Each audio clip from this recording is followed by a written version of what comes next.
Bismillahirrahmanirrahim. Assalamu alaikum, my dear students. I hope you all are doing well.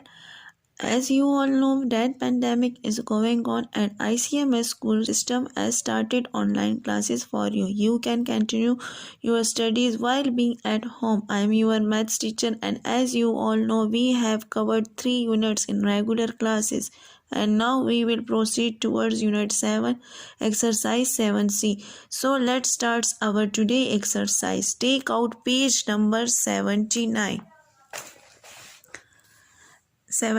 Today our topic is about percentage increase or decrease. Any change in a certain value can be expressed as a percentage increase or decrease in original value. इसका मतलब है कि किसी भी value में अगर increase या decrease आए तो उसको हम परसेंटेज से शो करते हैं. फॉर एग्ज़ाम्पल, अगर किसी भी सिटी की पॉपुलेशन में हमारे पास इंक्रीज़ आए या डिक्रीज़ आए तो हम कहते हैं कि इतने परसेंट जो है हमारे पास इंक्रीज़ आया है या डिक्रीज़ आया है. तो उससे हमारे पास जो है वैल्यू ओरिजिनल वैल्यू में चेंज आ जाता है.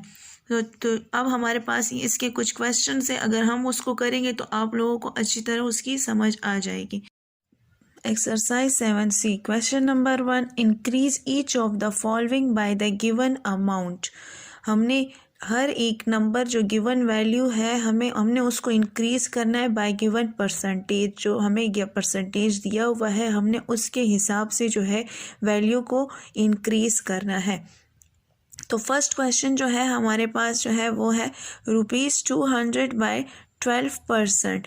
तो हमने अब 200 में 12% इंक्रीज़ लाना है, जो इसके साथ हमने ऐड करना है. तो अब ये हम कॉपी में करेंगे. सबसे पहले आपने कॉपी में राइट करना है डेट 1 दिसंबर 2020. Focus exercise 7C. Book page number 79 and 80. Question number 1. Increase each of the following by the given amount. Rupees. First question है ₹200 by 12%. Solution. पहले जो है हमने क्वेश्चन को लिखना है ₹200 by 12%. सेकेंड स्टेप में हमने लिखना है 12% को हमने फ्रैक्शन में चेंज करना है. फ्रैक्शन में हमने परसेंट को कैसे चेंज करते हैं ये आप लोग पिछले क्वेश्चंस में कर चुके हैं कि हम डिनोमिनेटर में 100 को ऐड करते हैं. तो यहाँ पर हमारे पास 12 है, नोमिनेटर में हम 12 लिखेंगे, डिनोमिनेटर में 100 और उसको मल्टीप्लाई करेंगे 200 के साथ. यहाँ पर उसकी कटिंग हो जाती है ज़ीरोज़ और ज़ीरोज़. दो ज़ीरोज़ यहाँ पर है, 2 ज़ीरोज़ यहाँ पर है. इसकी कटिंग हो गई. यहाँ पर हमने इसकी कटिंग कर ली. हमारे पास रह गया 12 मल्टीप्लाई 2. अब हम 12 को 2 के साथ मल्टीप्लाई करेंगे. 12 2 times is equal to 24. Now 200 को हम ऐड करेंगे 24 के साथ. तो हमारे पास जो न्यू वैल्यू आएगी जिसमें हमने 12% इंक्रीज़ किया हुआ है नंबर्स का, वो हमारे पास है 224. तो इसका आंसर हमारे पास है 224. इसी तरह हमने क्वेश्चन नंबर बी और सी को भी करना है. इसके जो अदर पार्ट्स है उसी को भी इसी मेथड से हमने सॉल्व करना है. क्वेश्चन नंबर बी जो है हमारे पास 350 सेंटीमीटर बाय 20%. इसमें हमने 20% जो है इंक्रीज़ लाना है. और यहाँ पर क्वेश्चन नंबर सी जो है वो हमारे पास 28 है, तो हमने इसमें 8% इंक्रीज़ लाना है. इसी मेथड से सॉल्व किए हुए हैं ये क्वेश्चंस. अब हम एक्सरसाइज 7C का क्वेश्चन नंबर 2 करेंगे, express as a percentage. Question हमारे पास है ₹5 आउट ऑफ ₹20. जो वैल्यूज़ यहाँ पर हमारे पास क्वेश्चन में गिवन है हमने इसको परसेंटेज के फॉर्म में शो करना है. तो सबसे पहले स्टेप में हमने क्या करना है कि 5 आउट ऑफ 20 को फ्रैक्शन में लिखना है.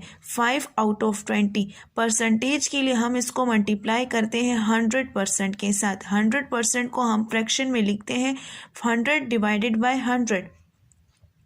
तब अब सेकेंड स्टेप में हमारे पास यहाँ पर 5 के साथ 100 जो है मल्टीप्लाई हो जाता है और 20 जो है उसी तरह डिनोमिनेटर में लिखा जाता है और मल्टीप्लाई का साइन और 1/100 हमारे पास इस साइड पे रह जाता है। अब हम करते हैं यहाँ पर कटिंग। यहाँ पर हमने 1/100 इसलिए रख लिया है क्योंकि हमें इसको परसेंटेज में करना है। तो यहाँ पर हमें जो है अब 0 और 0 की कटिंग हमने कर ली। यहाँ पर हमारे पास रह गए 50 डिवाइडेड बाई 2 मल्टीप्लाई 1/100। इसकी कटिंग हुई है 2 के टेबल के साथ। हमने इसको 2 1 ज़ा 2 और 2 25 ज़ा 50 इसकी उस तरह कटिंग की है और हमारे पास यहाँ पर आया 25 मल्टीप्लाई 1 डिवाइडेड बाय 100। अब हम इसको इस फॉर्म में लिख लेंगे परसेंटेज के 25%। हमारे पास इसका आंसर आ गया। क्वेश्चन नंबर 2 का पार्ट बी हमारे पास है 35 आउट ऑफ 7 और सोल्यूशन। हमारे पास 35 मिनट्स आउट ऑफ 7 आवर्स है। तो सबसे पहले हमने 7 आवर्स को कन्वर्ट करना है मिनट्स में। तो इसके लिए हम जो हमारे पास 1 आवर जो होता है वो इक्वल टू 60 मिनट्स होता है। तो हमने 7 आवर्स को मल्टीप्लाई करना है 60 के साथ, जिसका आंसर हमारे पास आता है 420 मिनट्स। अब हमने क्वेश्चन को मिनट्स में लिखना है। 35 मिनट्स आउट ऑफ 420 मिनट्स। यहाँ पर हमारे पास अब हम इस स्टेप में ये करेंगे कि 35 आउट ऑफ 420 को फ्रैक्शन में लिख लेंगे। 35/420 मल्टीप्लाई करेंगे 100% के साथ। तो 100% को फ्रैक्शन में लिखने के लिए 100/100 लिखते हैं। अब हमने इसकी कटिंग करनी है। यहाँ पर 0 और 0 की कटिंग हो जाती है। इस स्टेप में हमने कटिंग कर ली। यहाँ पर हमारे पास आ जाता है 35 डिवाइडेड बाय 42 मल्टीप्लाई 10/100। यहाँ पर ये 10 35 के साथ मल्टीप्लाई हो जाता है। तो यहाँ पर हमारे पास आ जाता है 350 डिवाइडेड बाय 42 मल्टीप्लाई 1/100। अब हमने यहाँ पर इसकी 7 की टेबल से कटिंग की है। 7 6 ज़ा 42, 7 50 ज़ा 350। यहाँ पर हमारे पास 50 एंड बाय 6 आया है मल्टीप्लाई 1/100। इसकी 2 की टेबल से कटिंग हुई है। 225 times is equal to 50, 2 3 times is equal to 6। यहाँ पर हमारे पास आए 25/3 मल्टीप्लाई 1/100। 25/3 के हमने यहाँ पे रफ वर्क में हमने डिवीजन कर दी है, जिसका आंसर हमारे पास आया है 8.33। यहाँ पर हमने इसको 8.33 को परसेंटेज के फॉर्म में लिख लिया है। अब इसका पार्ट सी है, वो भी इसी मेथड से सॉल्व किया हुआ है कि हमारे पास 120 ग्राम आउट ऑफ 1 kg। तो सबसे पहले हमने 1 kg को कन्वर्ट करना है 1000 ग्राम में एंड देन हमने परसेंटेज लेके उसी तरह सॉल्व करना है, कटिंग करनी है, हमारे पास परसेंटेज में आंसर आ जाएगा। Hope you all understand the exercise. In the next class we will proceed with another exercise inshallah.